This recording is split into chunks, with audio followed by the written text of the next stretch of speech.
What is going on, guys? Salty is back with day number 4 of the buildathon. Today, Sub-Zero meets Destiny 2. We're going with a Shadebinder build for the Warlock. If you want infinite freezes, I highly recommend you try this build. Dim link down below as usual. But that being said, we're going to jump right into it.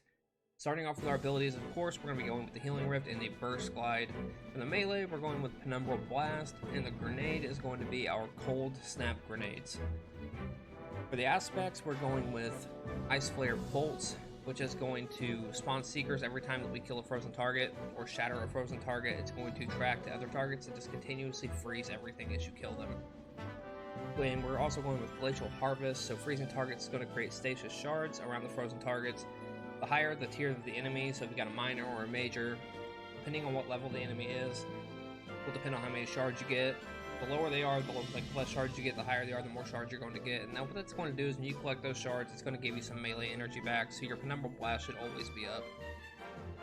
Onto the fragments. The first one, we are running Whisper of Chains. So while we are near frozen targets or friendly stasis crystal, we're going to take reduced damage. Then we're going to be running Whisper of Rhyme. So when we collect those stasis shards, it's going to give us a small overshield, and it's going to give us a 10-second timer on that overshield.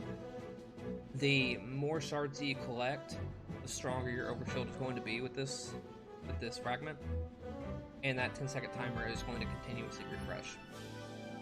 Then we're moving on to Whisper of Conduction, and nearby stasis shards are going to track to your position. So when you kill those enemies and those stasis shards are all over the battlefield, as soon as you get close to them, they're all going to come to you like a magnet. And then the last one, which I feel like is a very slept on fragment, is Whisper of Torment. When you take damage, your grenade regenerates.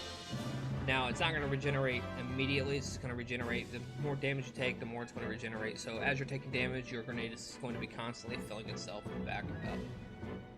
The exotic we're going to be using with this is going to be the Osmiomancy Gloves. And what those are going to do for you is you're going to have an additional Cold Snap grenade.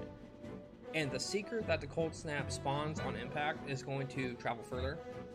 And then if you actually physically hit the enemy with the grenade itself, when it bounces off of them and hits the ground, it's going to make your grenade recharge faster. On to our armor mods. On the helmet, I just run a Siphon mod and a Heavy Ammo Finder. The Siphon mod is 100% up to you, because I usually run Sunshot and some kind of Solar Heavy during this build so I can make orbs. And on the arms, I run 2 impact inductions, so when we cause damage with our Penumbral Blast, it's going to give us melee energy, or grenade energy. And then I also run momentum transfers, so when our grenades do damage, it's going to give us melee energy. So the grenades and the melees should be feeding each other full blast on this build. And of course, on the chest piece, it's preference. I just run whatever resistance I'm going to need for the activity I'm doing. On the legs, I run Weapon Surges for weapons I'm running. It's normally Solar Surge for me on this build. And then on the class item, I run Font of Restoration and Time Dilation as usual, just for the extra restoration. This build is really fun to use. I highly recommend you give it a shot. Dim link is going to be down below. I'm going to leave you guys with some gameplay. My friends and I went to do Vostok for Legend 50 round on Vostok for Onslaught, and it actually glitched out at wave 40 after we killed the boss. The portal didn't spawn back open, so we were just stuck there. So I'm going to play it up to that point for you guys, and I'll see you on the next one.